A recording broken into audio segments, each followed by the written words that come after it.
Hello, today is April 18th, 2011. We're meeting today with Mr. Robert Brownlee at his home in Loveland, Colorado. My name is Brad Hoops. I'm the interviewer for the Northern Colorado Veterans History Project. Welcome, Robert, or Bob as you like to go by. Thanks for sitting down to tell your story today. Glad to do it.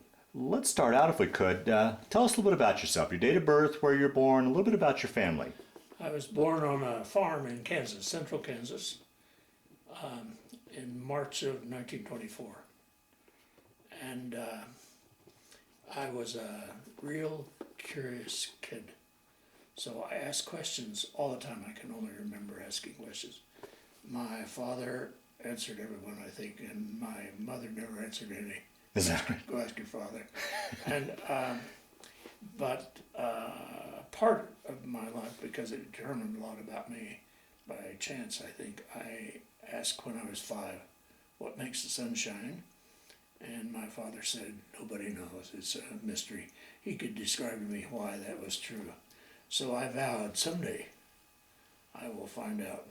Is that right? What makes the sun shine.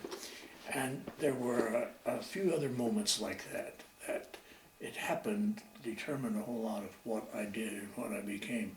And in retrospect, as I look back, I can see that at the time it was just another question. But to leap into the middle of that story, if I may, I spent one summer working with the first man in the world who knew what makes the sun shine, and he got the Nobel Prize for that, and I worked with him all one summer, and I would think I can reach out and touch the first guy in the world who knew what makes the sun shine. He's sitting right there. Another type of question I had was, why do this, we lived in the country, no near neighbors, no electricity, no running water, just out there on the prairie, which looked like that, no trees. And so you could see where every star rose and set because of the dark nights. It was dark. Right, yeah. And why do some not do that? Well, my father was able to explain planetary motion. So from an early age, I was fascinated by anything astronomical. How does everything move and what's it like? And so when I finally was in the Army, I had this desire, I would like to be a navigator. And it came from those early times of being out there on the prairie. Now, being out there, out on the prairie, aside from being able to ask some people, did you have access to information that you could study? I mean, or was it? Yeah. My grandfather was a college graduate. My father was a college guy, and we had books and no radio and no electricity, but reading was acceptable, and we had books. Oh, wonderful, wonderful. My father was really fastened on what was going on in Europe. So in 1932, he said, if Adolf Hitler ever comes to power, we'll have to have a war. So when Hitler became chancellor in 1933, I knew there was going to be a war because my father had said so. Wow. And so I always planned to enlist when I was 18 because there was going to be a war. And the war, from my father's point of view, the shooting started, I think, in 1937 in China. So that was the beginning of World War II for me. Mm-hmm. And so I asked my father, do you think it'll last long enough for me to get into it? And he said, wars are easy to start and very hard to end, and so you'll make it. So I had there for as this goal, as soon as I'm 18, I will enlist. Wow, wow. So it came from those early conversations. Right, wow. Let me ask you, before we jump into your military experience, a couple other major historical events around that time. The first being, do you have much memory, and was your family affected much by the Great Depression? The second question is, I don't know how far east central Kansas where you guys were, but were you involved in the Dust Bowl at all? Did that? Yep. And Dust Bowl, and I learned a lot. One of them was you could tell the difference between where the dust originated from its color. Okay. So western Kansas looked different from western Nebraska, and of course Oklahoma looked different no matter where it was. So you could name where this dust is coming from today. You could say, oh, that we know where that's coming from. The other thing that I remember, we had, for example, we had one dust storm, a perfectly clear, bright, sunshiny day, and here comes the cloud. And we had neighbors 2 miles to the north of us, and we could see their house. And they had a house and a garage and a barn. And that wall of dust blotted out their barn, and the garage and the house were in bright sunshine, blotted out the garage, the house in bright sunshine, blotted out the house. So at that point, we put gunny sacks on the windows and prepared, and it was just a wall. And you could not see any farther than this edge of this room. It was such a thick wall, and the dust was moving vertically, rolling up and down, but it was only moving, I'm guessing, 8 or 10 miles an hour. So it took quite a little while to come the 2 miles to us. It was just, it was all in slow motion, like a movie. Wow. But I remember it very well. Wow. And then how about the Great Depression? Was your family affected by that? Of course. Yeah. And we were 9 miles from town, and we had... What was the nearest town? Well, the nearest town was Zenith, which was not... it had no high schools or anything. Okay. And so Stafford was the big city, which was 9 miles. And at the height of the Depression, we went once a month because we couldn't afford the gasoline. So think of not being able to go 9 miles from where you live now, except once a month. Once a month, wow. And the story I like is this. We arrived in June, and there was a brand new store, ice cream store, 3 dips for a nickel, and the dips were big. Dad. And he said, he reached in his pocket, and he pulled out a dime, and he said, "This is the only money I have. And we haven't had our wheat harvest yet. Anything could happen, hail could get it. I don't dare spend this dime." Okay. A month later, we're back in town again, and we've had harvest, and it was an all right harvest. And Dad, and he said, "Remember the dime?" And he brought it out and showed it to her. Yes. If I'd spent it then, we wouldn't have it now. He put it back in his pocket. I've never forgotten it. Wow. And you know why I never forgot it? It made perfect sense. If we spent it then, we wouldn't have it now. So that's the Depression I remember. There was no money. And gasoline cost money. On the other hand, we had all the food we needed. We had cattle. Our neighbors didn't have cattle, so we butchered to help the neighbors when they ran out of food. And the standard was you invited them to help butcher, and then they took home meat. So we butchered when those people need meat, and we butchered when those people need meat. And then they always left the best stuff for us, but we had no refrigeration. So you had to, so all during that time I had a steak every morning. So we had food, but no money. Yeah. Wow. No money. So it was a tough deal. Sure. Oh, absolutely. Yeah. Wow. But I was young enough that it didn't bother me.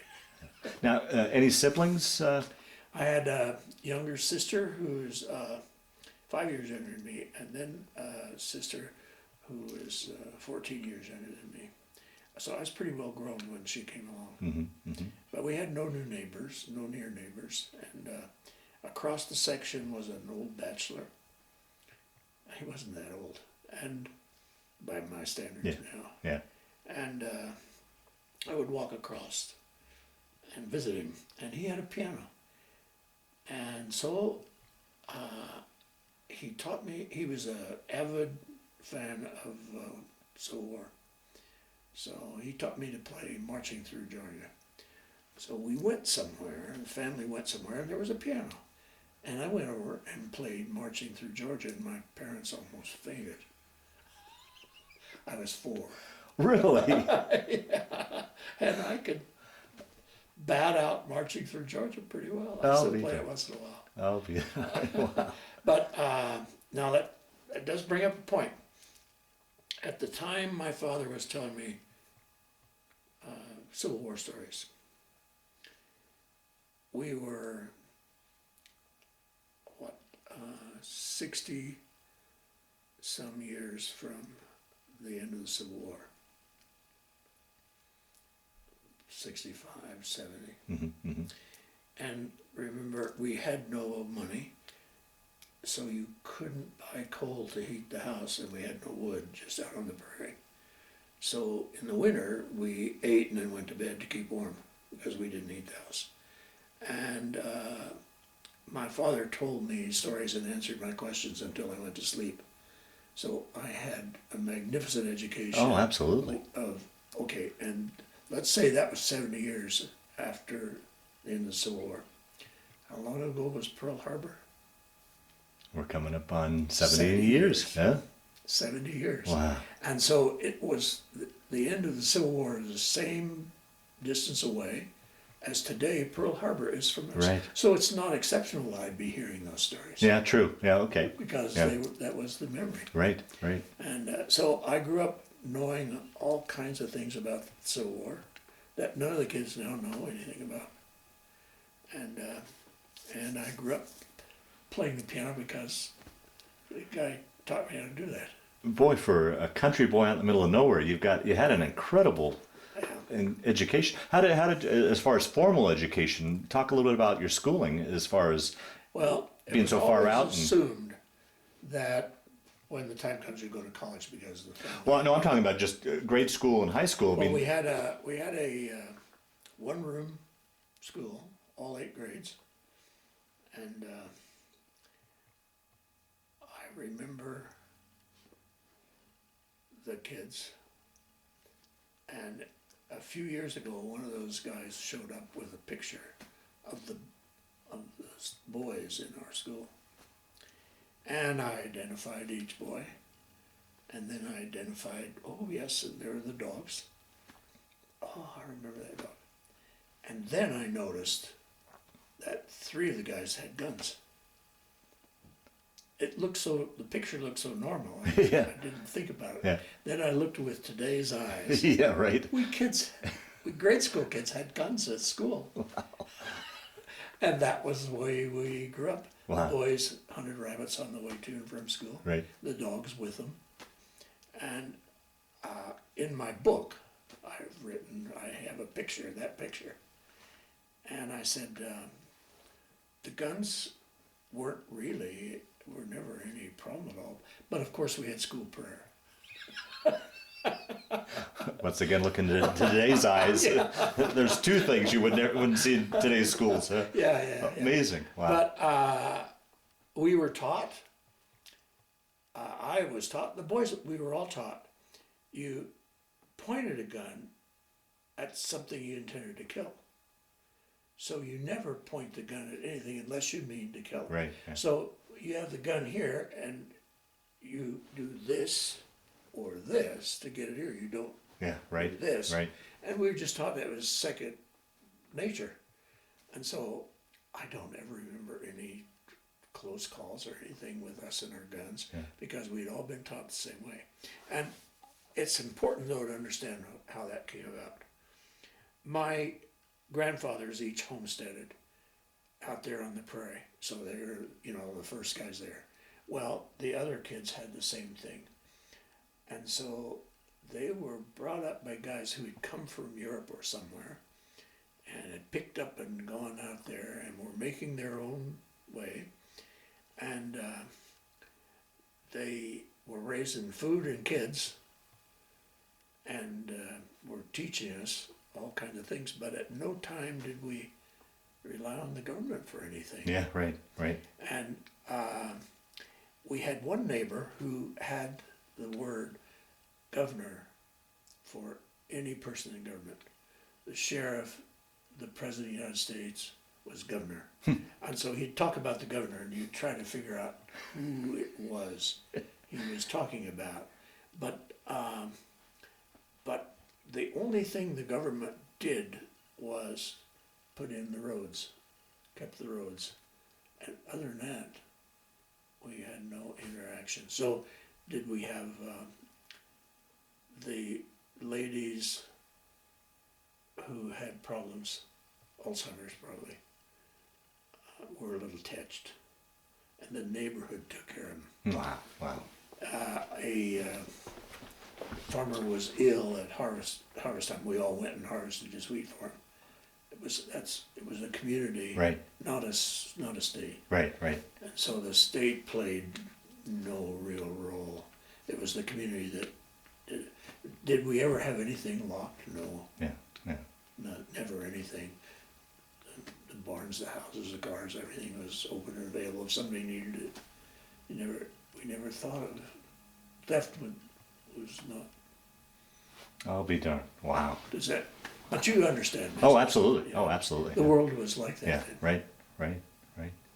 So, moving ahead, then you went through the school system, graduated from high school. What year did you graduate? 41. 41. So, prior to Pearl Harbor, then the spring before Pearl Harbor. My class was a class 41. I was 17, so I started to college when I was 17. But the class of 41, there were 57 of us.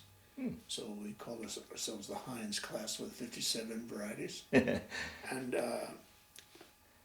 I'm not sure of the number of boys and girls. There were more boys than girls, I think. At any rate, we had 28 or 30 boys, something along that. And at the end of the war, there were 15. The others were killed in the war. We were precisely the correct time to be involved in the war, because most of them were 18 when they graduated. I was 17, so they were immediately gone. Wow. And then I went to the 40th class reunion, and I think we only had 9 men left, and not a single woman had died. Is that right? They were all alive. Wow. But that class took a real hit in the war, because in just a few years we had lost a good many of our class members. Where did you go off to start college at?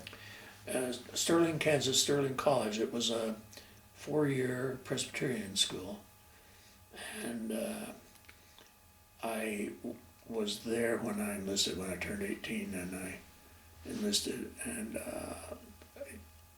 I had read a book, of course, about World War I, and there were over 40 million horses used in World War I in Europe on both sides.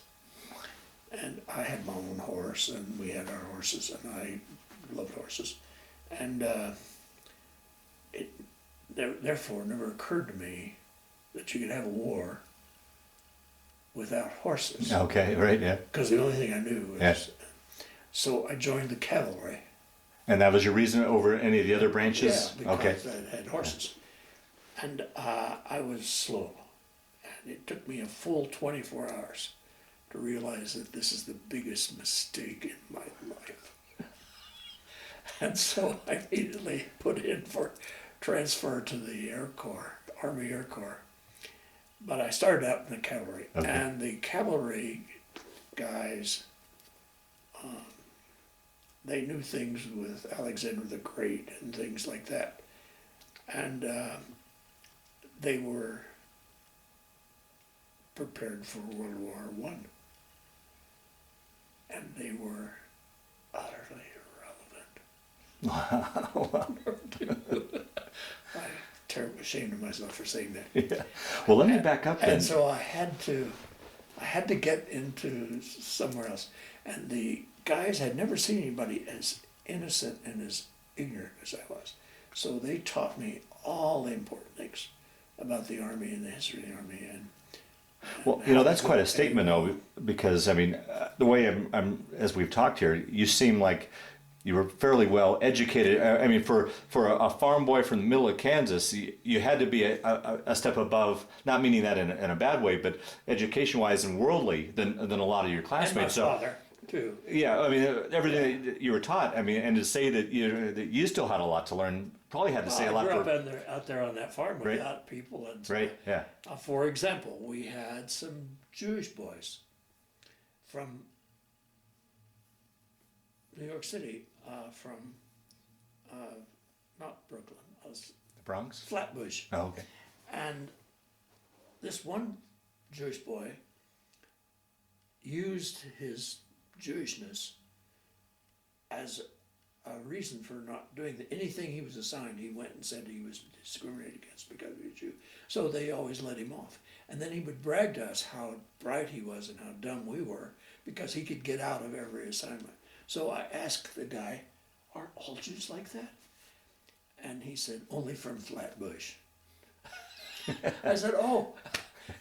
He never bothered me after that. Well, it didn't bother me then, but that was my first. Yeah, sure. Oh, fair enough. So everything that happened was a brand new experience. Yeah. Well, that's always one of my first questions, or one of my questions too. How was that transition for you going from, civilian life to military life? I mean, not just the two different components, but I mean, just everything, being away from home and learning these things. There were a million things to learn. Everything was new. The whole world was new and fascinating.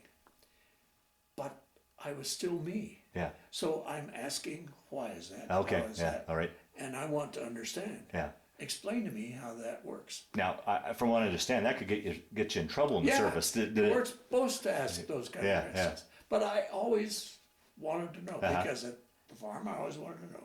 Well, there were guys who didn't need to know. Yeah. But I wasn't that way. Yeah. Right. So you're so dumb, and but I was transferred despite the fact that everybody in the cavalry said the Army already has you, therefore it's nonsense to put in for a transfer. But I was one day called and said, you have your choice. You can go to the Army Air Corps or the something training, and I said Army Air Corps. And after I got into that, then I applied for aviation cadets, which I should have done it from college, and I was too dumb to do that. And everybody in the Army Air Corps said, oh, well, the Army already has you, so it's ridiculous for you to apply for aviation cadets. But I did it anyway, and then I made it. And what do you want to be? I want to be a navigator, not a pilot. And I got to be a navigator, and I don't think what I wanted to be had anything to do with it. The Army doesn't run that way. Yeah. So I was one of the few guys that got to be what I wanted to be, but it was just chance. Wow. So where did you ship off to go to do your basic and kind of walk us through? I started out in Fort Leavenworth. Okay. Cavalry post. I had a lot of interesting experiences. First of all, just educated. Secondly, we went to Fort Leavenworth and participated in some war games. And I was the office boy for 5 lieutenant colonels. And after a week's war game, which was a practice for the invasion of Europe, one of our guys won. So the general came to congratulate him, and I was to operate the door. And I opened the door, and there was this 2-star general in purple pajamas. And I was aghast. I'd never seen a general before. And what is he doing in those silk pajamas? And I then learned that generals could wear whatever uniform they wished. They could design their own uniform. And for a week's game, he wore the silk. He had a kind of a purple silk with the brass on it. But it was terribly wrinkled because he'd been wearing it for a week. So it looked like pajamas. Oh, okay. And I caught on that, boy, there's some advantages to being a general. But the cavalry guys had taught me if you live right, you can live in such a way that you never once catch a glimpse of a general, which is very bad. You don't want to do that. So the first one I saw, I thought, oh my gosh, it's no wonder we lose. The other thing about the war, at the beginning, we lost everything, everywhere. And I had a shortwave radio, and I would listen to that and realize we're going to lose this war. And so those first years we just lost. Then I graduated. I went to cadets, and then was shipped to California to Santa Ana cadets, and then to Hondo, Texas to navigation school. And I always liked such things. So at the end of navigation school, I was picked as a navigation instructor, to my own surprise. So I stayed on, and therefore I missed the war almost, because all of my colleagues went to Europe. I stayed as navigation instructor, and then I was assigned to B-29s and got to the Pacific at the end of the war. Oh, okay, okay. So I got there just as the war ended. And but I did a lot of flying in B-17s earlier. Well, once again, I'm going to back up. I know I keep going back to this, but here's this farm boy, isolated farm boy. First off, zigzagging around the country. I mean, many in your generation seldom move 9 or 10 miles away from the farm. I need to say that my grandfathers came west. One from Pennsylvania in a wagon pulled by oxen, and they were travelers. And he went to see California in 1905 or something like that. And we had some aunts and uncles in Florida and some aunts and uncles in California. So after harvest, 1 year we'd go to Florida. Oh, next wonderful. year to California. Okay. So you did do and some then traveling. My father would go different ways, come back a different way than he went. And so I got to grow up seeing a lot of the country. Right, okay. But we had a family gene that required traveling. And so I had an uncle who the two uncles went to Argentina to sell steam engines when they were boys.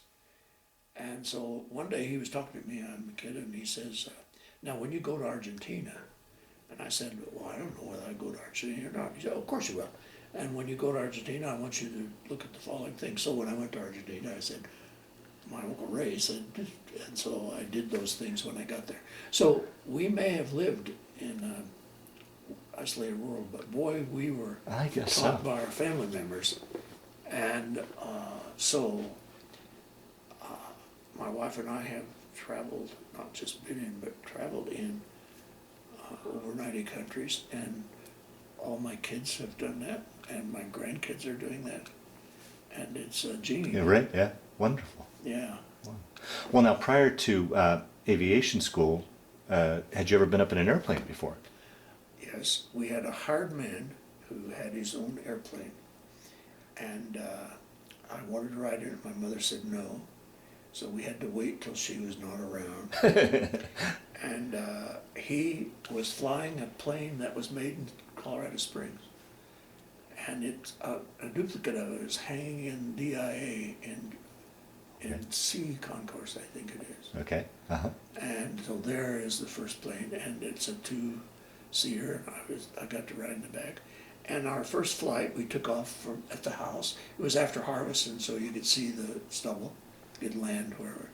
And we had 3 emergency landings in our first flight, flying from where we were to Larned, which was only 100 miles away, not even that much. And we landed, and the pilot worked on it. We'd take off and land again. And I practiced throwing things out and realized how hard it was to hit a target.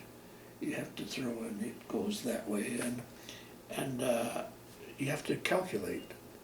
So I had done that, and I had my first flight, I guess, when I was 5. is that right? Wow. And then my mother surrendered when she realized I'd already been up there. So yeah, I had flown in airplanes and tried to bomb things. So that's a good beginning. Yeah, oh, absolutely. Now you talk about a hired hand, which leads to a question: was there ever any talk of you getting an agricultural deferment and not entering the war, or was that just an agreement with you and your father that you were going to go off and he was able to find No, find someone to replace we you? never discussed it. Yeah. Okay. Okay. It was just assumed. Then, I remember the big discussions we had. Sunday was the Sabbath, and in it thou shalt not do any work.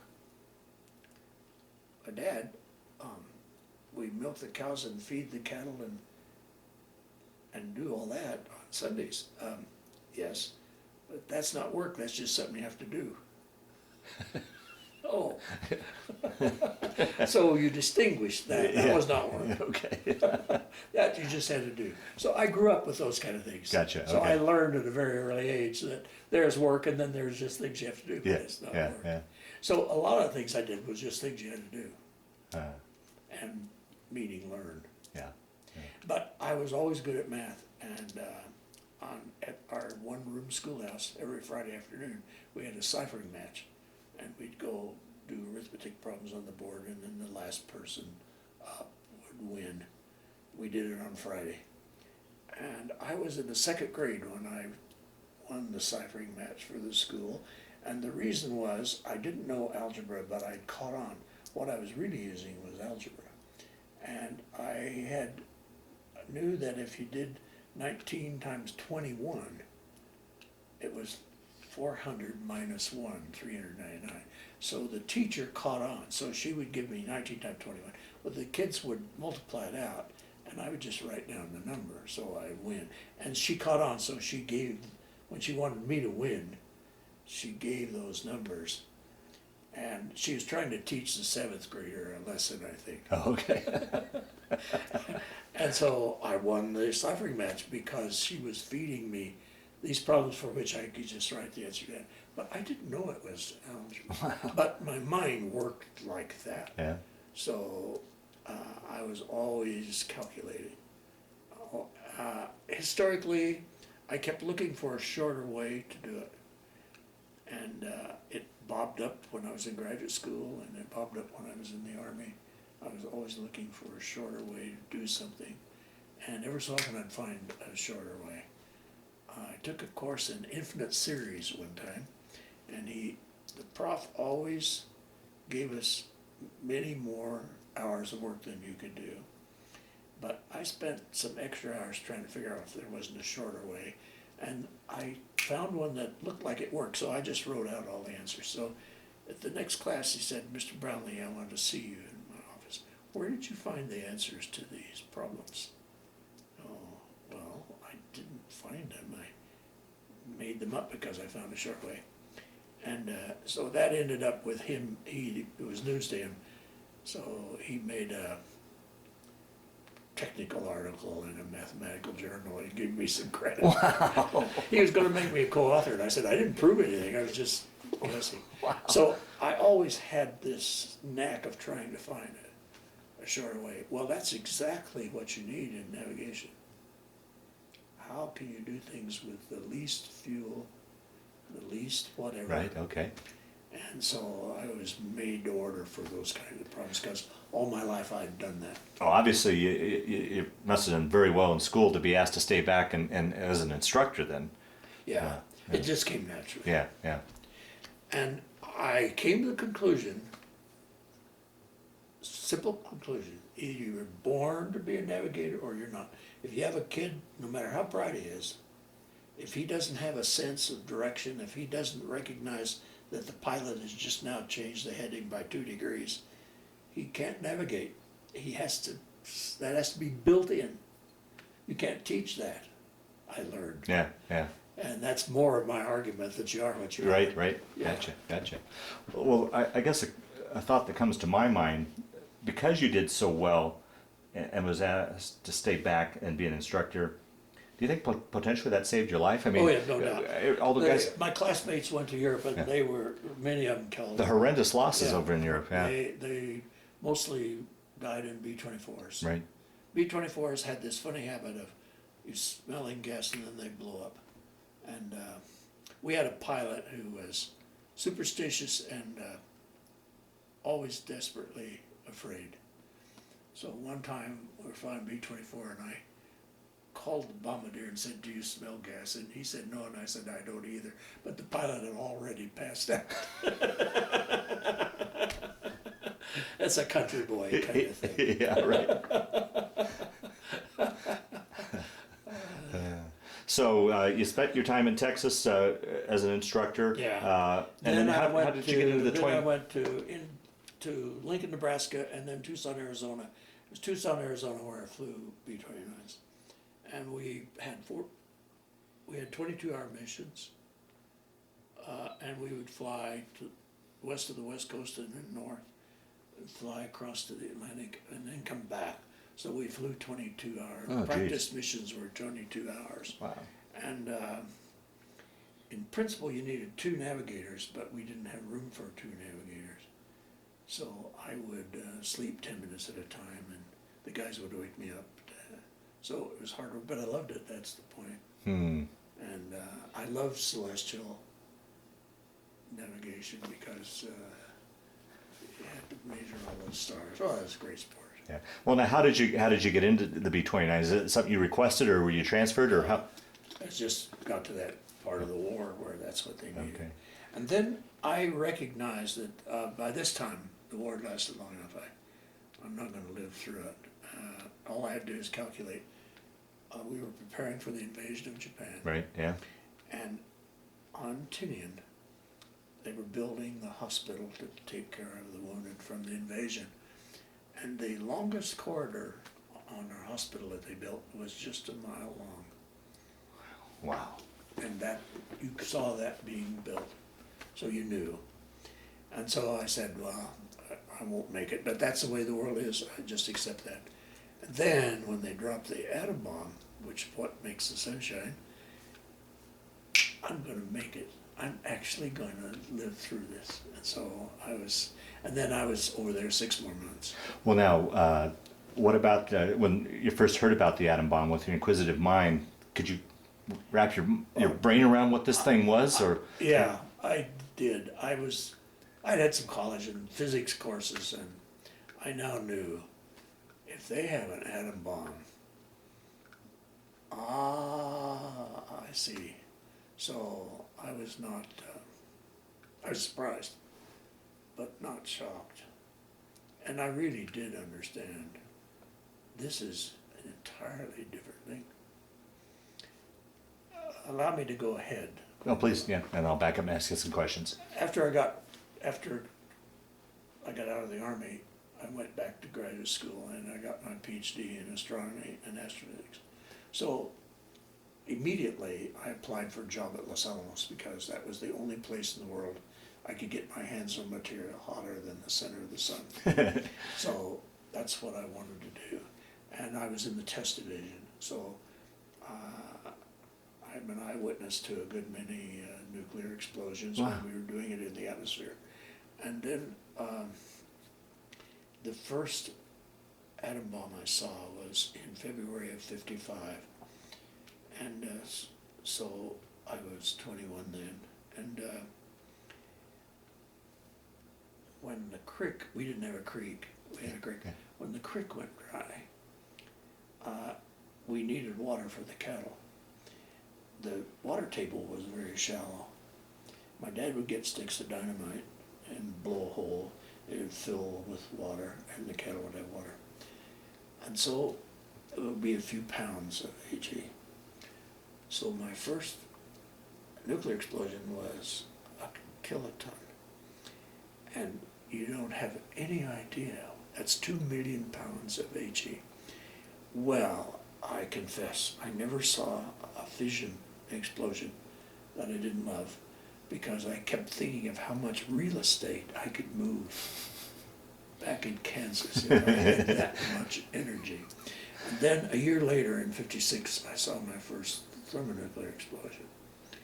And I had the same experience that almost everybody else had. I'm not that mad at anybody. I don't ever want to use that in a war. And so the United States made the decision, we're not going to go that way. We'll have a few for deterrence, but we will fight a war with small things. But that meant you had to be very accurate. Russia had the exact opposite. We'll use great big ones and we don't have to be accurate. But because we were forced to be accurate, we had huge advances in technology and hardware Okay. that they didn't have, so we benefited enormously. So I'm a very strong believer now that we should have a thermonuclear explosion every generation, every 15 years or so, and make the leader of every nation come and see that, because almost invariably they'll come to the same conclusion. We're not that mad at anybody. Wow. And now it's been so many years since we've had one, nobody in who's leading countries knows. And they think they know, but they don't. Yeah. Wow. And so the point here is, when I ask what makes the sun shine, that determined my career. And we were known as vaporizers of islands. So I've never felt that I was utterly useless. There were things I could do. Wow. Wow. Surely you agree with that. Yeah, okay. The other thing, I had a really first-rate crew, B-29 crew. Yeah, let's back up. Let's back up. So you got on with the 29s, and obviously you went overseas. Take the story from the States to the getting overseas and how that transpired. When we first got together as a crew member, we went from Tucson back to Lincoln, Nebraska. And we discovered that every member of the crew had been an instructor. So the pilots were pilot instructors, the bombardier was a bombardier instructor, navigator instructor, the engineer was an engineer instructor. Well, the Army never did anything like that worked. This must not be an accident. How come we're all instructors? Well, we were going to be the general's crew, that's why. So we went over with the general. So I did my first celestial mission for real, flying from San Francisco to Honolulu. And so the whole crew protected me and kept people away from me. When they walked by the turret, I had to move my table and all that, so they didn't walk by the turret. I did all that. So it took us, I've forgotten, I think 14 hours, something like that, to fly from, B-29s are slow. Something like that. I've forgotten the time. And when I got there, I was 4 miles off or something. Wow. And so I got congratulated by the general. Okay, he knows how to navigate, because I insisted upon doing a celestial navigation because I liked it. Yeah. And we weren't allowed to use radio. And so my pilot was a major, and all the rest of us were 20, 21. And because he was 26, and he was so old, we had to take care of him because he just was too old to do things. And he favored me, and I would ask for strange things because I was curious. We were flying up by Iwo Jima one time, and I saw a cloud, and at our altitude, maybe 18,000 feet or something, and the cloud was a few city blocks square, and water was pouring out of the bottom of it to several thousand feet. How could there be that much? There's not that much water in that cloud. Therefore, that cloud has to stop raining any minute. So I called the pilot. We have time. Could we fly around that cloud? I want to see how it behaves. The water has to stop falling out of it any second. We did a slow turn around there, and it just continued to rain. And so I saw my first singularity. Weather people will tell you there's no such thing as a singularity in weather, nonsense. I saw one. So Mother Nature was wringing water out of air that I couldn't see in a very small place, pouring water out of the bottom. Huh. And when we flew away, that was still happening. And I never imagined being able to, so I've seen a singularity. And every time I was curious about something like that, the pilot would accommodate me. I don't know, I think he, There's that crazy kid doing well, let's see. So I usually got to do what I wanted. Is that right? But none of this is in Army regulations. You don't fly around clouds to see the clouds operating. Right. Well, we did. So I had a career like that. Wow. Now, how was it flying in the B-29? I heard, you know, it was the technology is so much Well, different than the 17 or the 24. We could fly 20,000 feet. It had to be pressurized. Mm-hmm. But Zeros couldn't get that high. So we could bomb Japan without having, we were above the Zeros. But we didn't know, we were too dumb to know, we hadn't experienced, that the atmosphere was layered. And we thought with a Norden bomb sight, all you had to do was tag in which way you're going and you could bomb. And we didn't know that when you dropped a bomb, it did this all the way down. So historically, B-29s never had anything they aimed at because we're fighting an unknown atmosphere. Okay. So 20th Air Force commander said, okay, so he sent 2 planes in very low level with smoke, incendiaries, and had a big X. Then we all bombed on the X, and that set the whole thing afire. And the Japanese had their production scattered in houses and all in a big area. We had them in a big target. They didn't. So burning square miles of the city also was your target. So because we couldn't aim at anything, we couldn't hit anything we aimed at, we burned huge sections of Japanese cities, which are mostly paper and bamboo. Right. And also we killed something like 400,000 people from air without ever having a hint of surrender or anything. Yeah, right. They bombed London. Nobody in London surrendered. I became skeptical that you could convince somebody to surrender by bombing them. You can do them a lot of damage, but that doesn't make them surrender. You need to do something different to cause them to change their mind, which is what an atom bomb did. Mm-hmm, mm-hmm, mm-hmm. The other point I would like to make, and this is a good time to make it, Okay.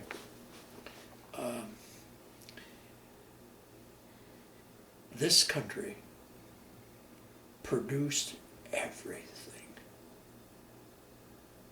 We had troops all over the world, and we sent ships full of food to all those places. And the farmers that were left, old people and kids, turned out enough food that when the ship got to Burma, you could feed the natives. There was so much food on the ship. And we, from the spring of '42, after Pearl Harbor, we had 3 functioning aircraft carriers in the Pacific Ocean. Started with 4, but we had 3 functioning ones. And in the summer of '45, 3¼ years later, we had 72 aircraft carriers in the Pacific Ocean. Wow. 72 aircraft carriers in 3¼ years in the ocean. Yeah, right. That didn't count the ones in the Atlantic. Right, yeah. Today's world, you couldn't do the paperwork That's right. for that many. Okay, at that same time, during those same years, we made 30,000 B-24s. 30,000 B-24s. You couldn't even figure out how to number them. And all this was done without modern capability of transmission of information. Yeah, right, right. We had letters.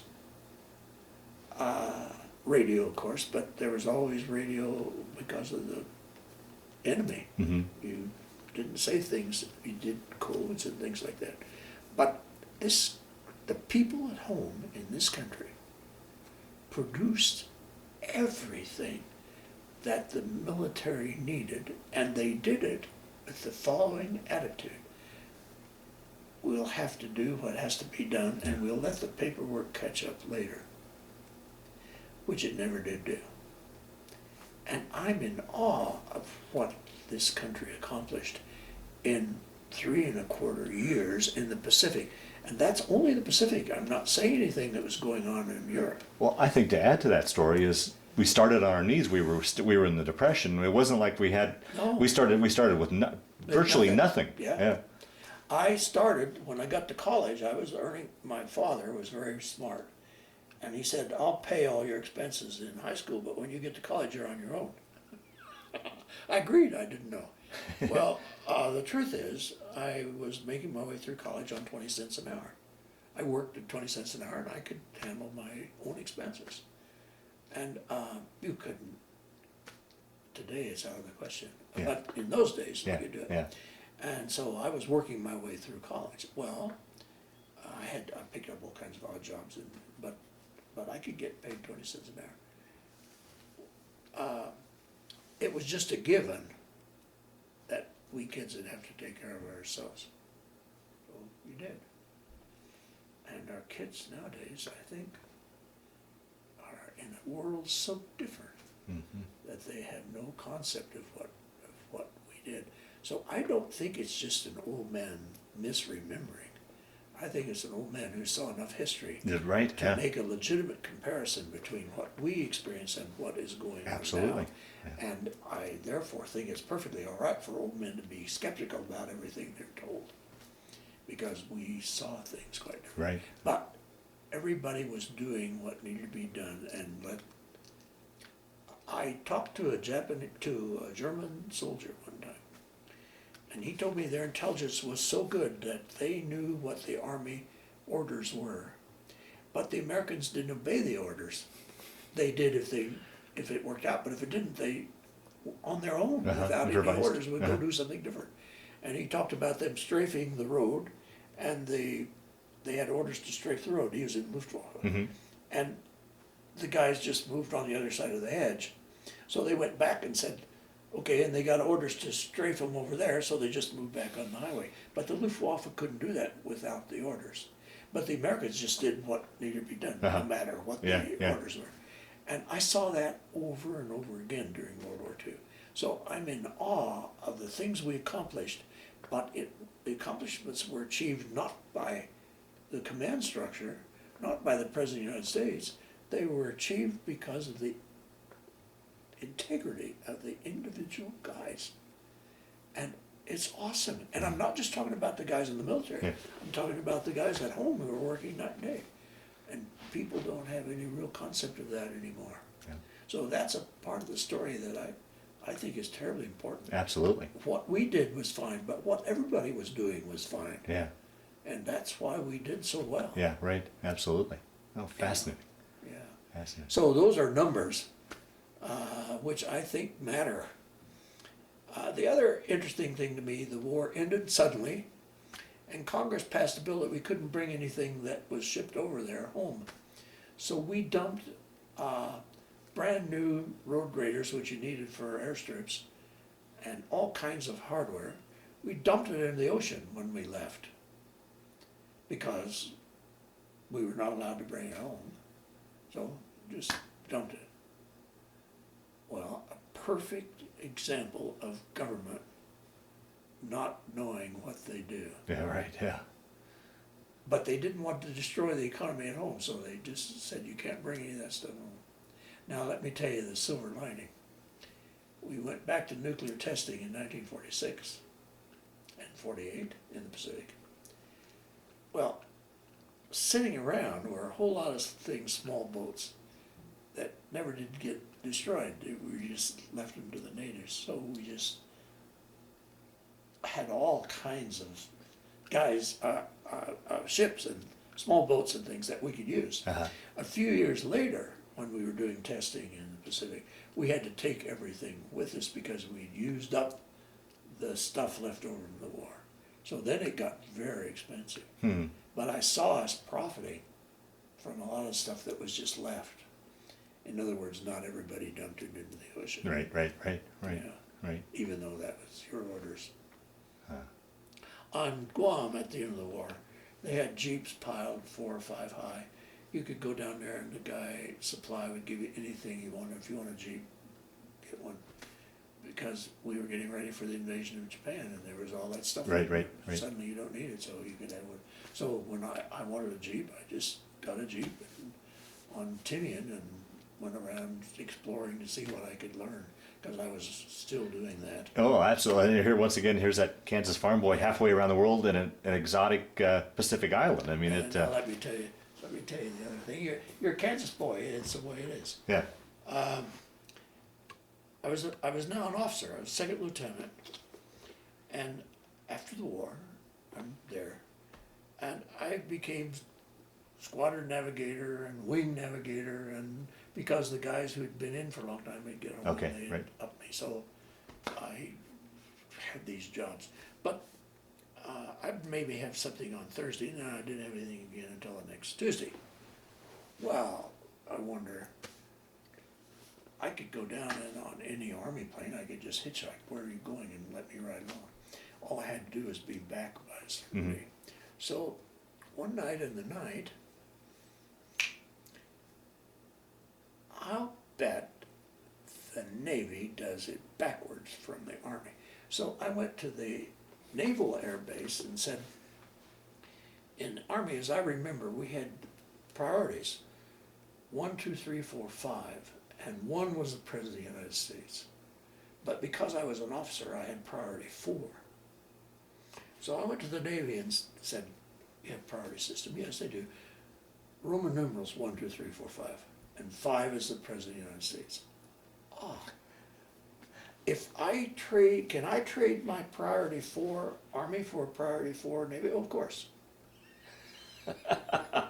Now, I always knew I could get back. Okay. So I started hitchhiking all over the Pacific. Wow. Because I knew how to get back. And then the guys would say, how do you dare do this? One of these days you won't be able to get back. I didn't share the information that of course the Navy would do it opposite.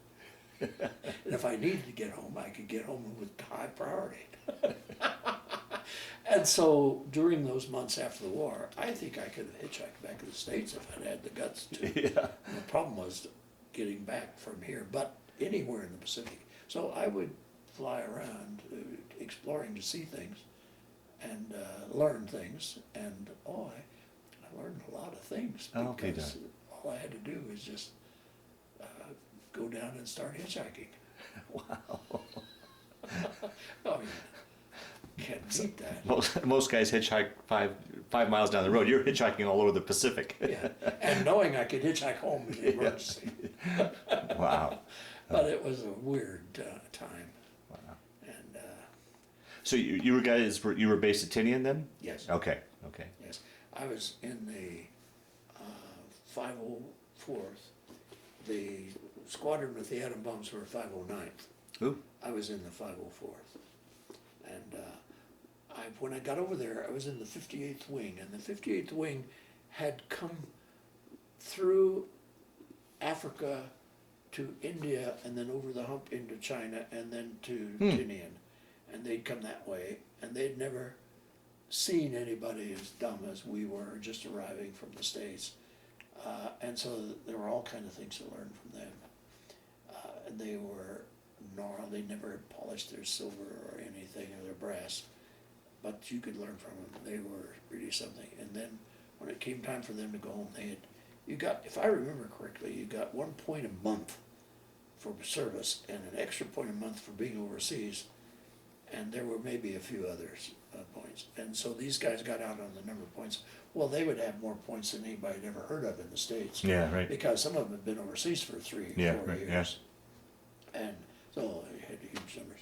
So, whereas I didn't have hardly any compared to those. Sure, right. And so it took me 6 months to get home, and even then I got home on a fluke. It went like this.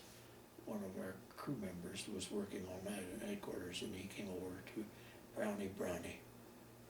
They're just cutting orders for you to fly a bunch of veterans back to the States, because I was wing board navigator or something.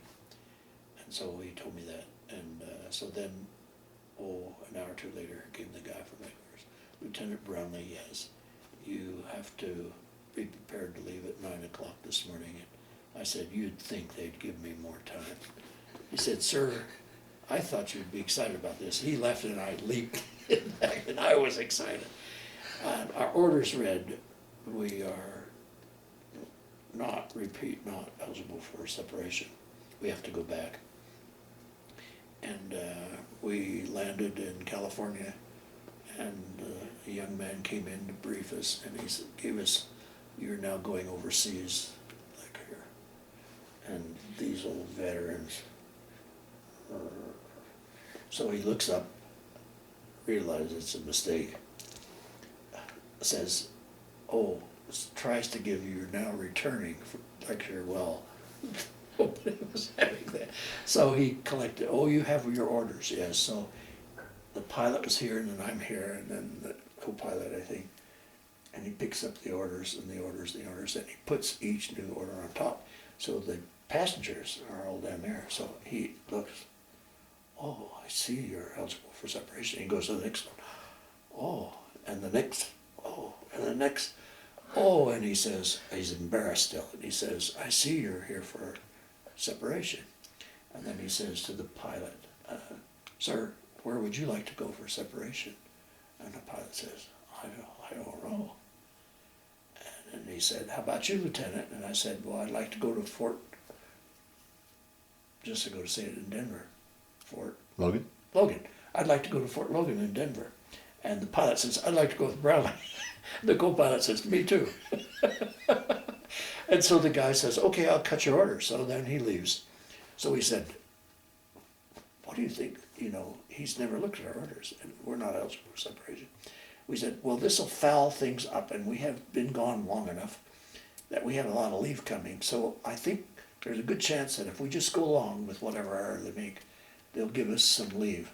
So he comes back and he says, okay, I have here your orders to go to Denver, and do you want us to go on a troop train, or you want to hitchhike on your own? So we'll hitchhike. So we left the building and were immediately arrested for being out of uniform. And we said, oh, we just landed. And so they said, okay, go on. So then we got on a train on our own and went to Denver. And then we reported at Fort Logan. And we just lined up and start the process. So I fell out of line and reported. Lieutenant Brownlee reports to make a comment. Sir, there are several of us here who are not eligible for separation. It's been a mistake.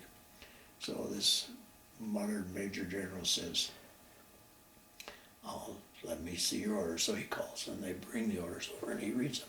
Oh, I see, he says. It says, very interesting. Your orders are signed by a Brigadier General. And I have here orders that are signed by a Major General that says you are eligible for separation. And he said, I have orders here that say you are eligible for separation, signed by a Major General, me. Do you want out or not? I said, yes. He said, fall back in line. That's how we, so we all got out. And all you had to do is just, I didn't lie.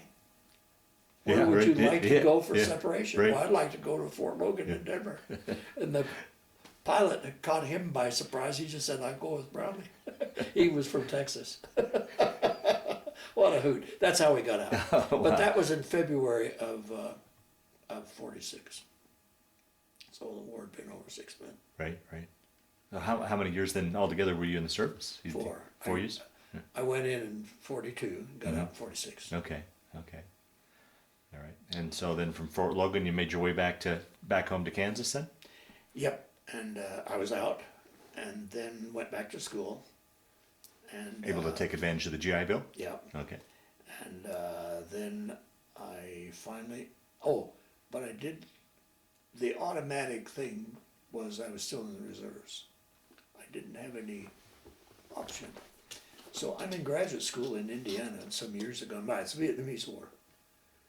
And I got orders to reply in 30 days. And so I waited until midnight of the last day, sent that in, and I got another one right back. And I waited till midnight of the last day. And then I got orders to report for duty And it was 4 or 5 days after I was terminated. So I never did report. So one day this full colonel knocks on the door of my apartment and says, "You didn't report for duty as you were ordered. Why not?" And I said, "I didn't think they could talk to a civilian like that." And he said, "A civilian?" And I said, "Yes, I became a civilian on such and such a date." So he looked at it and said, "You're right. That's the last I heard from him." That's still a country boy. Yeah, right. But no country bumpkin. You knew how to work the system properly. You had to. Yeah. You had to. Yeah. Yeah. So I'm a little embarrassed because I enjoyed every day. I was learning. I was doing the things I wanted to. Had a number of very narrow escapes. A number of times which I was lucky we weren't killed. Now, were you still? Did you guys still make missions into over? We Japan? got there too late for formal missions. We had one which was going to be a legitimate mission, and we lost an engine and had to turn back.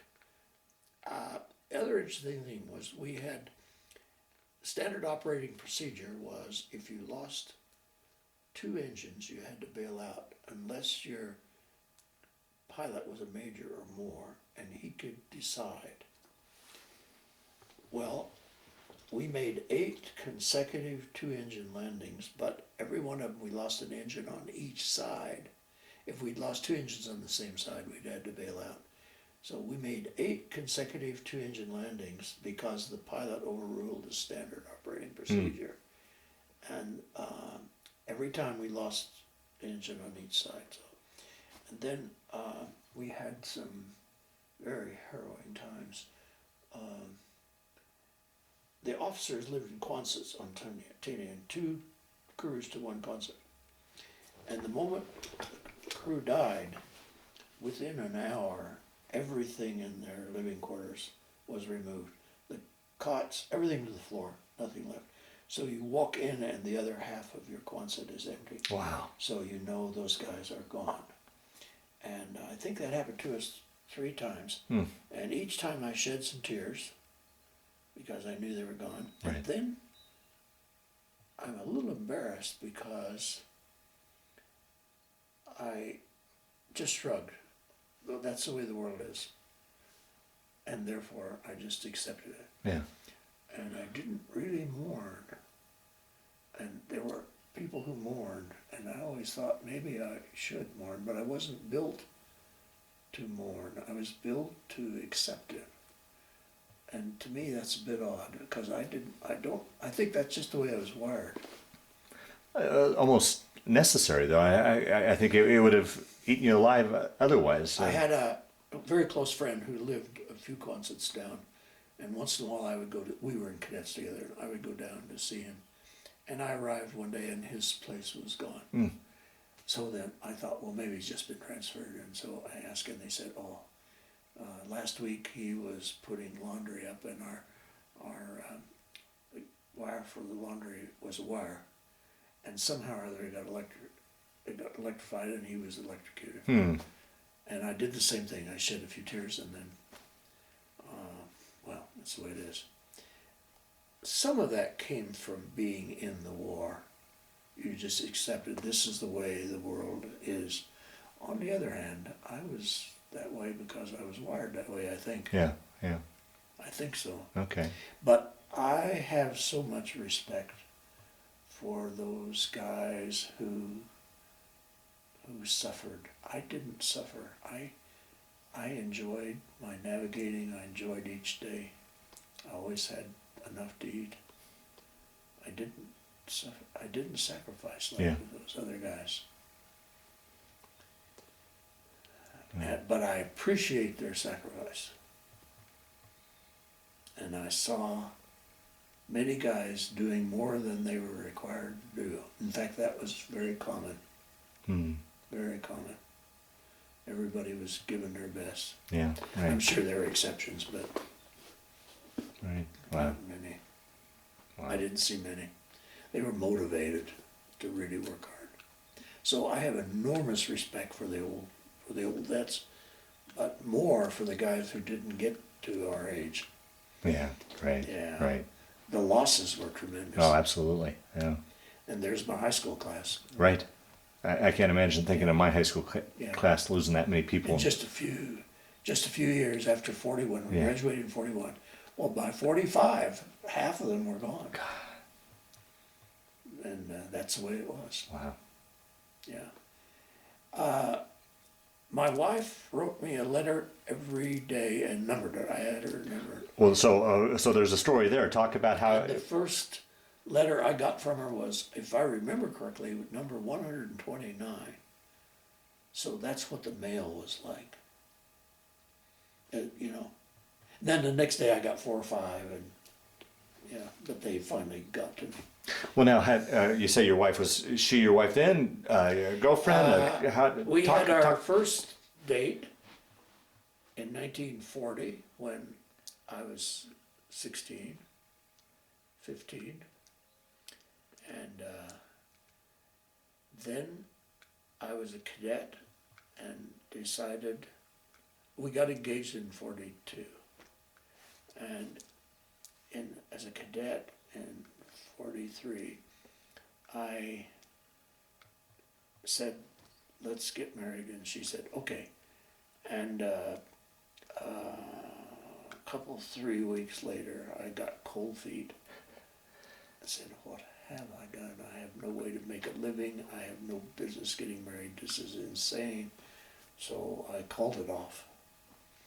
And then in the fall of 43, I decided, it's possible.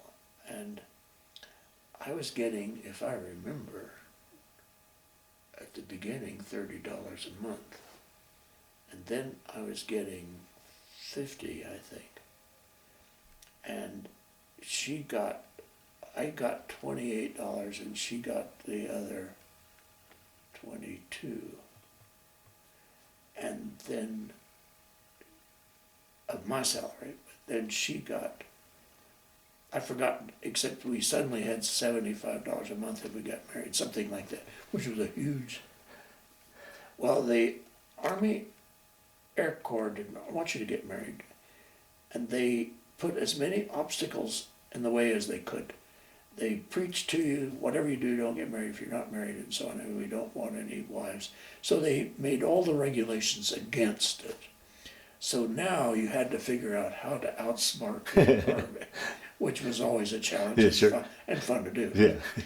So then I finally decided, okay, so I called her up and said, why don't you come up next weekend, we'll get married. And after a long pause, she said, okay, and because I didn't know for sure. Yeah, right. Well, during that interval, she really made her wedding dress, so I found out later. Anyway, so we were married in October of 43, so we have now been married 67 years, 2/3 of a century. Wow. Isn't that amazing? Yeah, it is. It truly is. And we never have, ever so often she's wrong about something. But my attitude always was, you have a right to be wrong.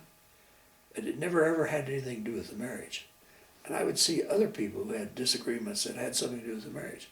We never had a disagreement that had anything to do with the marriage. I mean, she's wrong. Yeah. I can't help that. But that didn't affect our marriage. So looking back, we get along remarkably well always. Wow. Wow.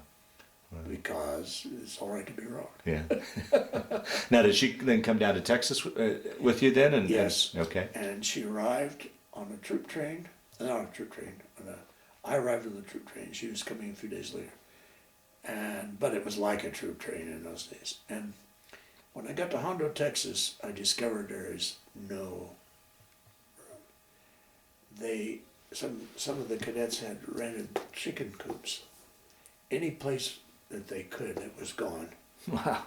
And so she was going to arrive along about 10 o'clock at night, and we were going to spend the night at the USO just together, And then the next day she would go home because there was no place to stay.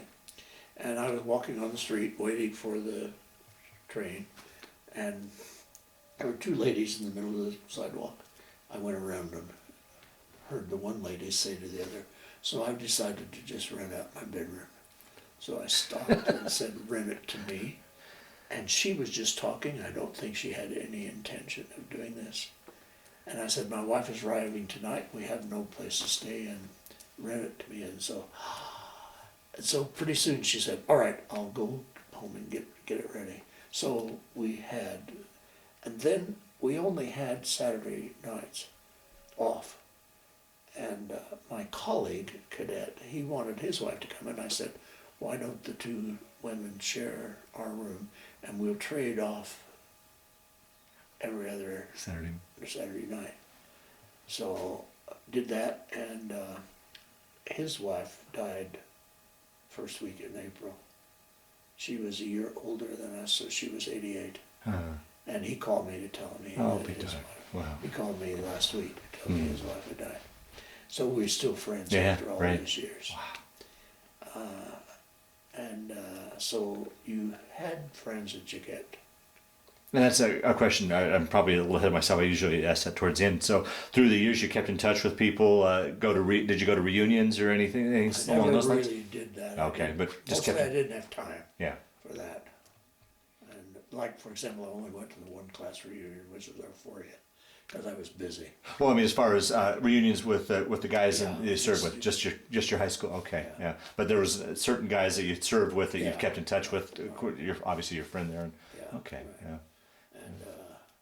And we had the radar man on our B-29 crew.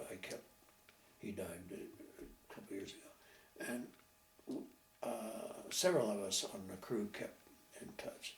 So when I was in graduate school, a couple of the crew members came to visit me, and they're all dead. Wow. They have a bad habit of dying young. I don't know what that has to do with it.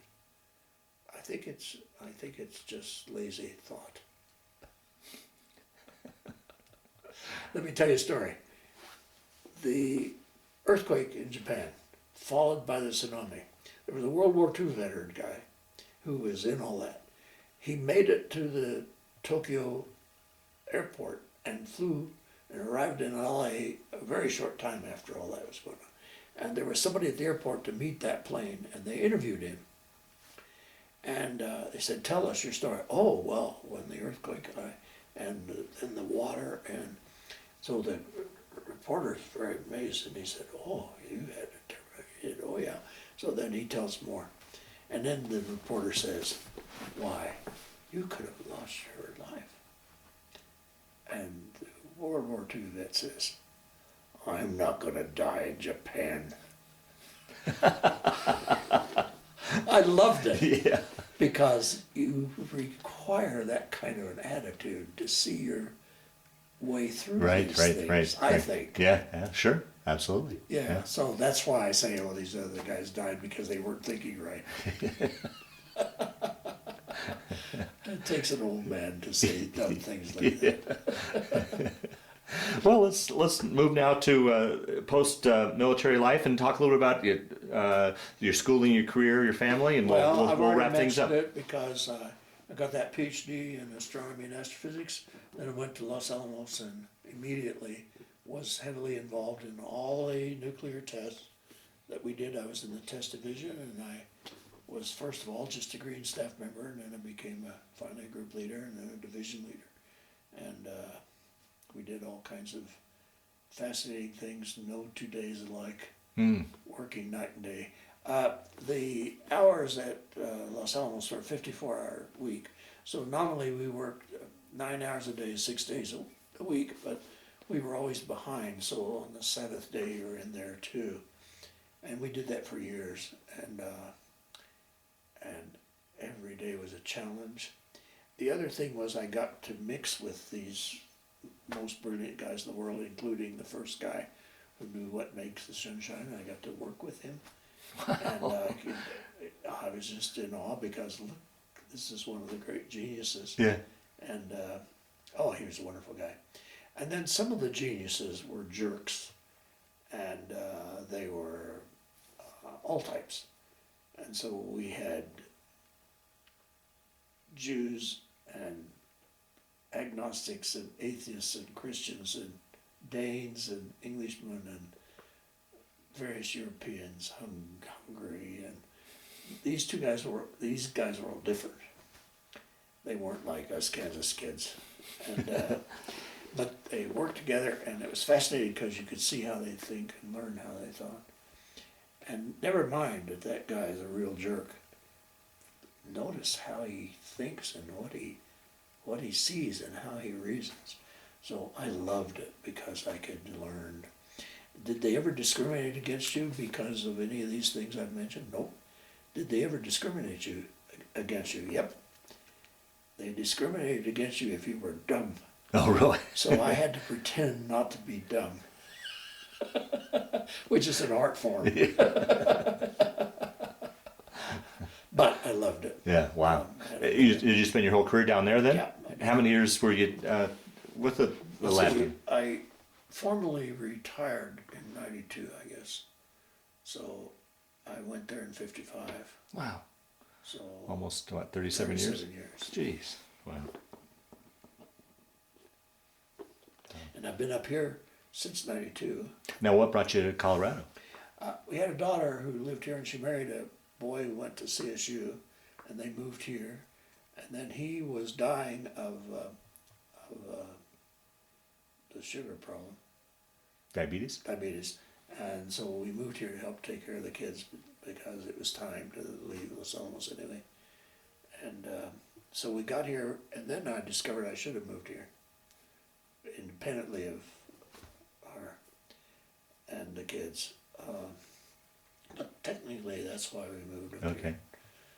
But I had two daughters here by then, and now we have one of my sons is in air life at Greeley helicopters.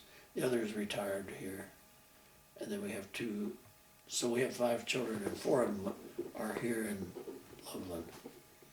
So we got to try and Oh, very good. So now we have 8 great grandchildren. How many grandchildren? 12. 12? And then 8 great? Yeah. Wow. So we have Quite the family. We lost one grandson. Oh, wow. But we have 25 It living. amazes me when I interview you guys, what you've seen in your lifetime. All you've seen in your lifetime is just amazing. And to get your... May I tell you this story? Because it has nothing to do with what you're talking about.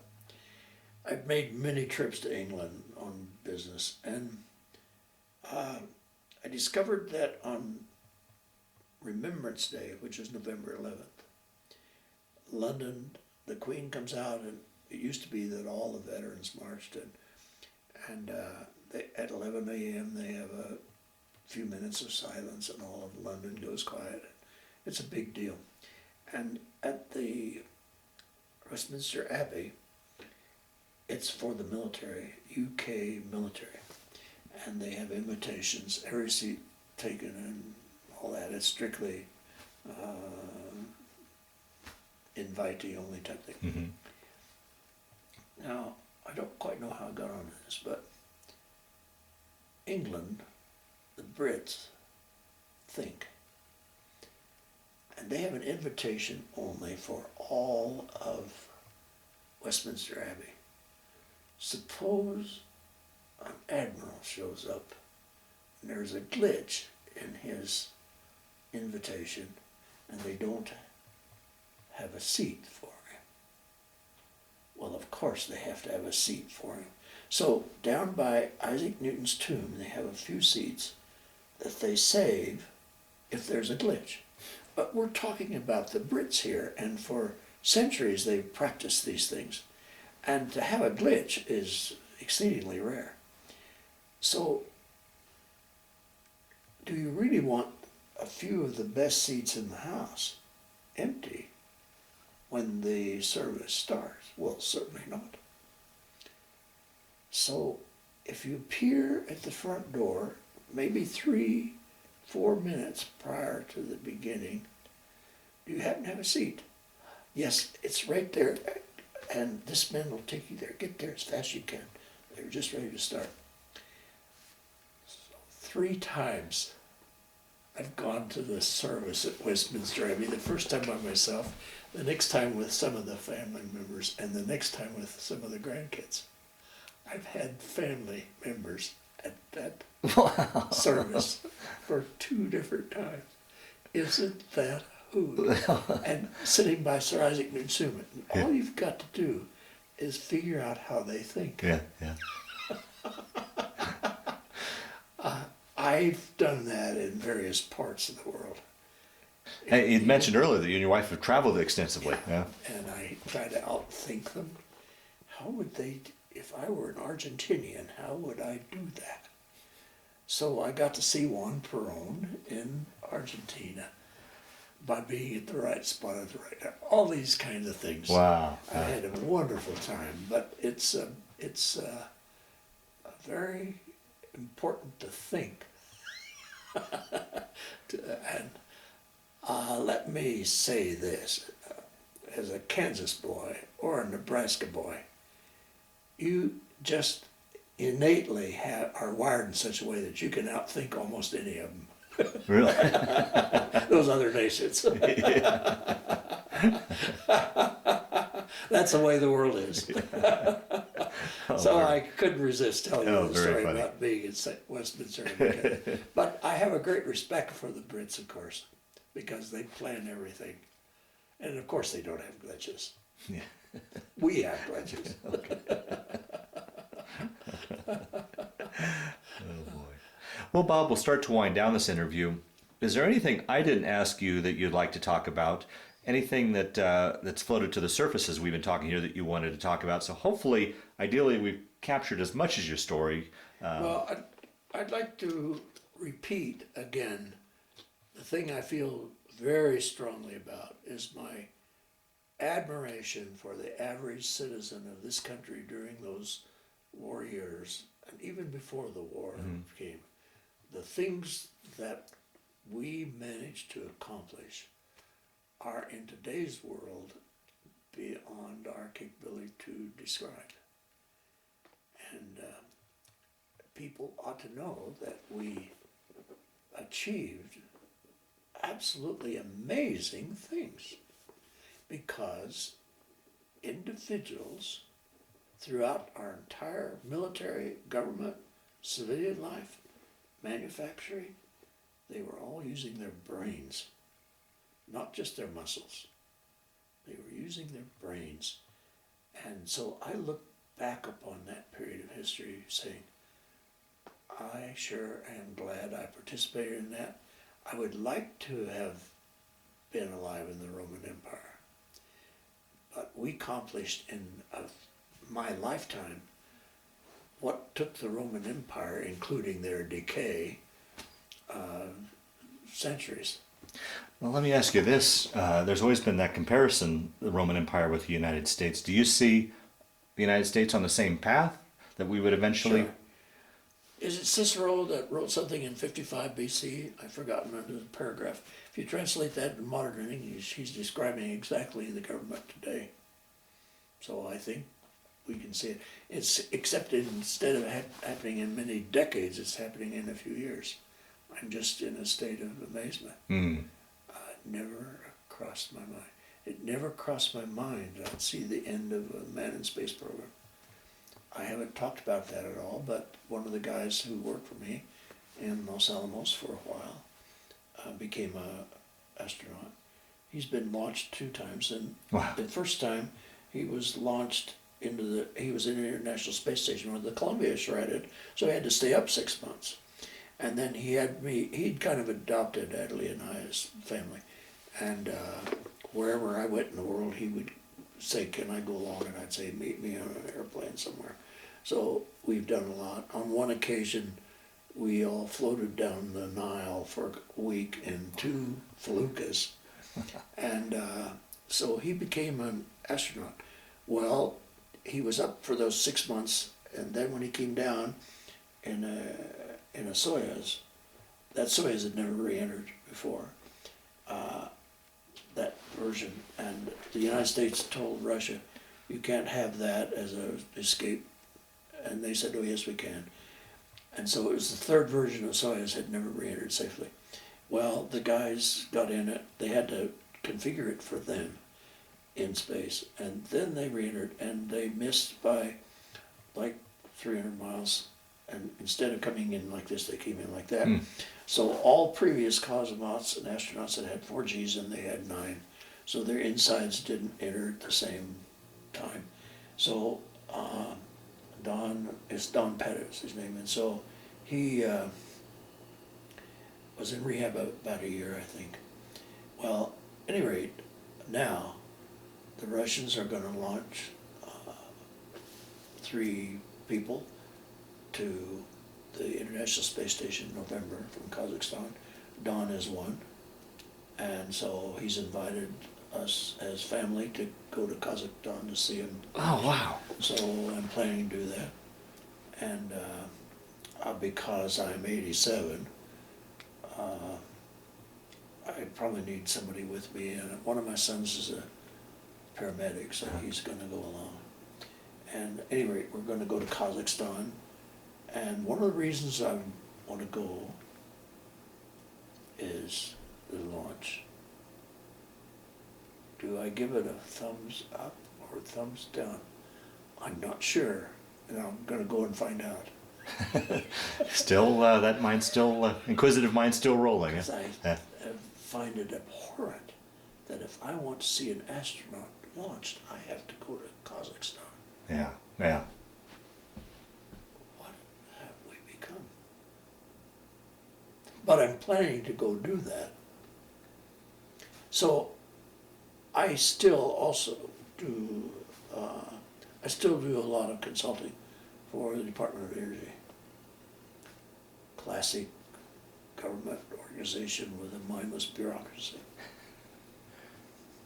Yeah. But that's the way they are. Yeah, yeah. All bureaucracies become mindless. Yeah.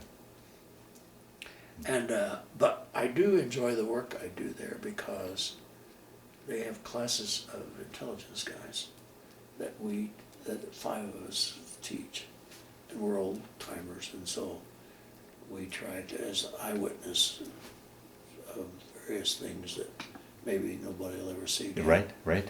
And we try to teach them, okay, if some other country does something, what should you look for? What might you see? What might you not see? So we try to teach them those kind of things about nuclear things. Oh, fascinating. So I still do that. Wow. Wow. Yeah. Amazing. And enjoy it. Yeah. That sounds like the key thing that in both, and just your life, it seems like it's your life, I don't know, your philosophy is. You have to keep, Yeah. well, there's too much to be learned. Yeah. So shouldn't waste any of it. But I recognize I don't have that many years left, but nevertheless, I'm enjoying it. Oh, very good, very good. Yeah. Well, the last question I always like to ask in these interviews, and we talked about it off camera before we started this, how do you think your military career, your war years, played a role in your life, changed your life, affected your life at all? Or did it? No, or was it just simply a chapter you went through? How would you answer that question? To the first approximation, it brought me to what I was at a much younger age than I would have been. To the second part is I learned to really appreciate the average American citizen in a way different than I would have if I'd just grown up on the farm. The third thing was my military career exposed me to enormous numbers of events from which I was able to learn many good lessons. And so in some sense I still benefit from the things I learned. And part of that is learning people, and part of it is learning technologies. Part of that is having a greater appreciation of history. I happen to believe, I buy into the doctrine there's no such thing as history, only biography. So if you want the history of World War II, you have to have the biographies of 50 million people or 60 million people. And so I believe that, and therefore, anytime I meet a person with a different kind of a life story, I want to learn what he knows, because that's real. That's better than history. Mm. So all those things have made me perhaps different than I would have been. On the other hand, the ways in which I did things, the stories I tell you about doing these things, is the way I'm wired. I can't take credit for that. That's just the way I am. There is something else, though, that I'd like to show you. Yeah, what we'll do is, Bob, is we'll cap off this interview, and then we'll pull this out, and Okay. and we'll set it on the table, and you Let can. me make a few comments. Okay, sure. These are maps on silk. I don't know that I can get that. Okay. These are maps on silk, and B-29 crews carried these things over areas where, maps were areas where they might go down. And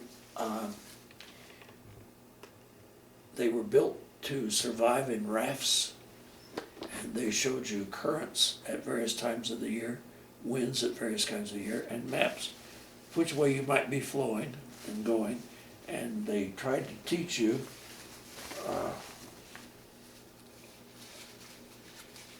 instructions on how to do things and how to navigate on a raft without rowing it, and how to make it go where you wanted to go. And so we were taught, we were given these things to carry with us on the plane, so wouldn't be helpless in a life raft. And with the expectation we might have to stay in the life raft for a long time. So these various things, of course, I decided they had to be saved. Yeah, oh, And absolutely. used. There's no point to giving them back to the Army Air Corps Right. after the war is over. Wow. So I have them. This shows the currents and the tides, black and red for different seasons of the year. And so these silk flags are an artifact from that era that was for B-29 crews. And I've not seen them in museums and things like that. Wow. Others must have them somewhere. I've just Yeah. never seen Right, any right. of my own. But I regard them as a peculiar sign of a certain moment in history when you were trying to save guys who were wrecked, who had ditched in the ocean. What can we do for them? And Well, let we me have add. countless examples of, I'm going to say Germans, of our enemies, writing off the guys who ditch in the ocean. Tough. And we were trying to save guys ditched in the ocean. There's something about the American attitude which I didn't see reflected in some other countries Right, in the world. right. There was a difference, and I need to mention it. In World War II, on both sides, any commander had the authority to sacrifice as many men in his unit as he needed to achieve his objective. But my boss in the nuclear world said, nothing we do is worth the life of one of my men. And so in the nuclear world, we did not sacrifice as many people as necessary to achieve the objective. As a matter of fact, we chose not to sacrifice one guy. The exact opposite of what the Russians did. So the guys who did the same things that I was doing at Los Alamos at the same time, they were sacrificed. We weren't. And so this, in wartime, is a hint of how we behaved in the nuclear age. We didn't sacrifice as many people as necessary to meet the objectives, and our enemies did. And so these are an example of during war where we were trying to save the guys who had crashed and probably wouldn't be saved, but we were willing to work at it. Right. And that is kind of awesome. Well, let me ask you from a personal standpoint. As I look at these maps and as I've come to know you in these conversations, I can see, on one hand, the inquisitive part about you wanting to study these maps and learn them, but on the other hand, did it, from a psychological standpoint, did you ever look at these things and think, boy, I could go down. You know, were you able to block? No, of course. Yeah. They, It seemed like a double-edged sword, these maps to yeah, you. there is an element of Yeah. that, yeah. Which is what makes them all the more fascinating. Yeah. Oh, absolutely. Yeah. Yeah. Yeah. That we'd spend time to do that. Right. Right. And money Yeah. during the war is a bit odd. Yeah. Yeah, Wow. yeah. And yet, it is a precursor to the way we did the nuclear things. Interesting. Yeah. Yeah. If you see what I'm saying. Yeah. Oh, absolutely. Yeah. Yeah. Yeah. Well, in closing, is there any sort of statement that you would like to make to friends or family that'll watch this tape to cap off this interview, or not, or you? Forgive me for the insulting things I've said to you, because I did really mean it. My family's been really exceptional. I've already mentioned that they have traveled on their own and Yeah, go to yeah. all kinds of places. And it's been a real pleasure for us to see them as really good citizens of the world, not Wow. just the U.S. And so I make jokes, but I am proud of them all. So my interest, for example, in writing my book, I really wrote it for the family. I didn't write it to make money on it. Right. Right. And the publisher wants to make money on it, which is fair. But that was not my goal. My goal was to have a book that could be read not by great-grandchildren, but by great-great-grandchildren. Absolutely. Yeah. And the few things I've read that my grandfathers have written have just fascinated me. And so I'd like for my descendants to be able to do the same thing. Wonderful, wonderful. Well, with that, I want to thank you for sitting down to tell your story today, but more importantly, I want to thank you for your service to our country. Well, I appreciate that, even though I have to admit I had a good time every day. This picture is of my wife, Addie Leah, and I, shortly after we were married in October of 1943. We've now been married more than 67 years, like 67 and a half years. And we still are not upset at each other. So I think it's going to work out. Very good. These silk maps were for use of people in lifeboats after a ditching of B-29s in the ocean. And depending upon where you were flying, you were given something like this, hoping that that they would help you survive. And on each map, if you were close to land, it showed that. But you had the compass showing you north, and you showed tides and various kinds of things. And it had two sides. There was a map on each side. But you notice you see this compass rows in various places. And then we had over land, although I never flew over land, it had the same kind of thing, where if you had to bail out, you could carry these and help find your way. And those are Mongolia. Wow. And then, of course, the Army Air Corps, being Army Air Corps, gave you instructions. So this is a silk map showing you how to use these others.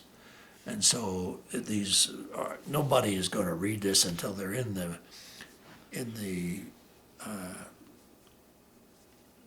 little raft. And so then they're bored and they're going to read this and learn from it. So I felt that it was very important to say. Oh, it's for wonderful that history you did. some But, of these points. absolutely. Here is one that's for a specific part of Japan. So it says here what part it is, but it's mostly ocean. And then on this side this is a Sea of Japan, this is the Pacific Ocean. So Now, I've seen similar items like this that included instructions in the foreign languages that say Chinese, or you I never saw never anything like that. Okay. this one just shows the currents and the winds, and so this is very important. If you're in a raft, you could pick where you were and where you were apt to go at various times of the year. So one color is one season and the other color is the other season. I'll be darned. And it has on it both wind and currents, ocean. And the currents change depending on the season of the year, and so do the winds. But all of this information is on the chart. So if you're adrift, this is very valuable. And they tell you, you know, don't row. You've got hundreds or thousands of miles. You want to stay healthy, so don't row. But on the other hand, you can arrange an aid drifting with the wind or with the sea in the direction you want to go, which is hopefully towards somebody who can pick you up. And then, interestingly enough, what happened was when we first started ditching, there were no survivors. We had to learn how to ditch, and then they would teach you how to ditch. So as the war went on, we got better and better. But finally, what we did was we captured Iwo Jima just for crews to survive. But then we got better, and because we were so powerful. So we had submarines, Navy submarines in Tokyo Bay, and if the B-29 ditched right by the sub, they could save you. And then you didn't need all of this kind of thing. So by the end of the war, we had gotten pretty sophisticated in B-29 ditchings. A whole lot of them survived, and we knew how to ditch next to somebody who could help. And the 29 had a lot of problems initially, Yes. too, with a lot of... The first guys didn't survive the ditching. And then in time, there was a survivor who said, oh, we did all the wrong things. So finally, we were taught how to ditch. And then the time came when, okay, you know how to do that. Now let's ditch where you don't have to get in a raft. I mean, more than a few minutes. Right, right. So ditch by a sub. Fascinating.